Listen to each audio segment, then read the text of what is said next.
The CNC is now fully constructed, but it's still sitting on my workbench. I'm going to build a highly functional rolling cart to house the machine, materials, tools, and a computer. Let's get to it.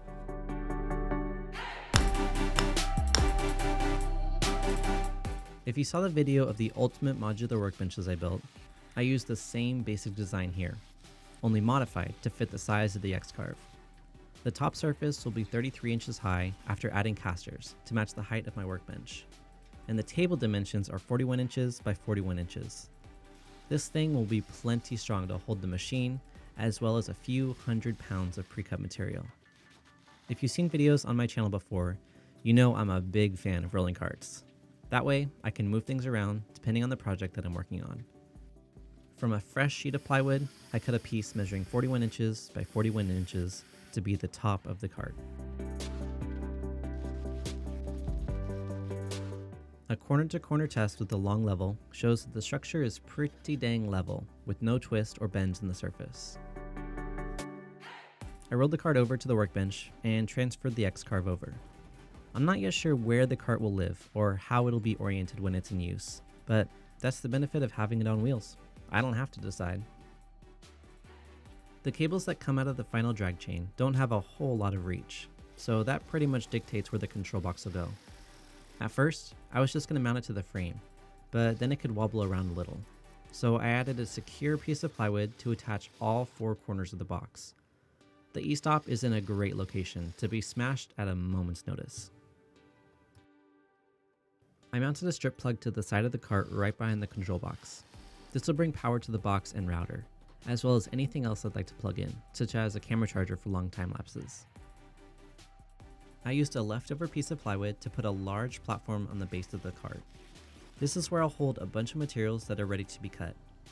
Some of the things I'll be making will be out of MDF. Since a full sheet can't fit on the CNC, I have to cut it down to manageable sizes ahead of time. The space below the CNC can hold a bunch of sheets, so I'll always have stock to make more things. Alright, so this machine, like all CNCs, needs to be connected to a computer to run. I want to have a dedicated computer solely for running this machine, and build a stand for it as part of the cart.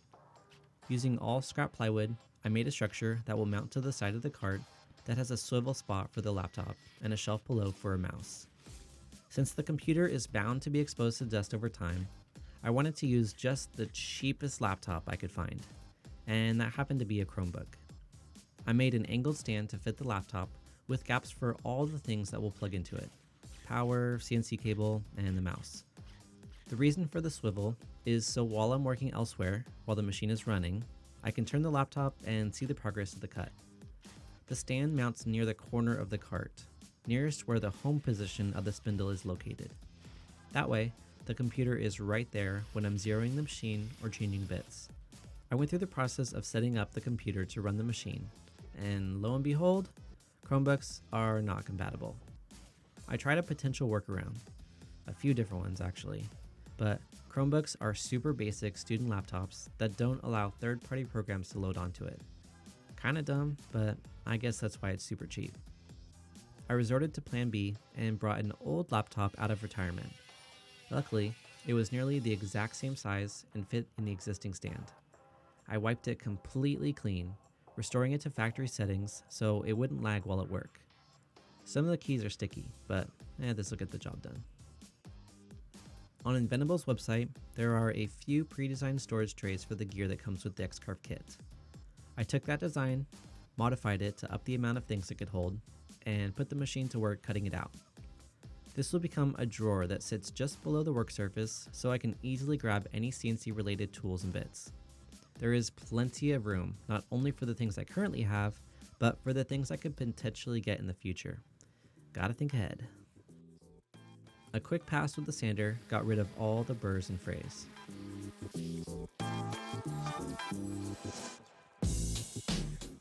I used some more scrap plywood to create the box for the drawer, then added drawer slides to the sides.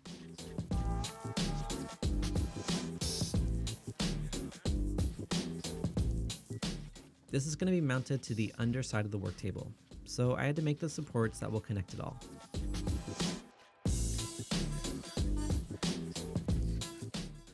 The saying goes, measure twice, cut once. And I guess I didn't follow that practice here because the drawer was sitting too high and bumped into the frame of the cart. I added a few spacers that brought it down 3/4 of an inch, and that did the trick. Still need to put a front on it, but there you go. So everything will be right at the ready. Mainly the 0, the probe will be right here to be like, because we'll be doing it so close to be easy to grab and put away. Dude, sweet. I added a drawer front that I spray painted blue and put on an extra drawer handle that I had lying around. Then the only thing I had left to do was add all the gear to the inside of the drawer. Now I have a fully functioning cart to hold the CNC, pre-cut material for making things, the computer to make it go, and all the tools needed to run the machine. In addition to all that, this cart can roll around to anywhere in the workshop depending on what project I'm working on. All in all, this is going to work great and make this workshop even more functional. Okay, that's it for now. See ya.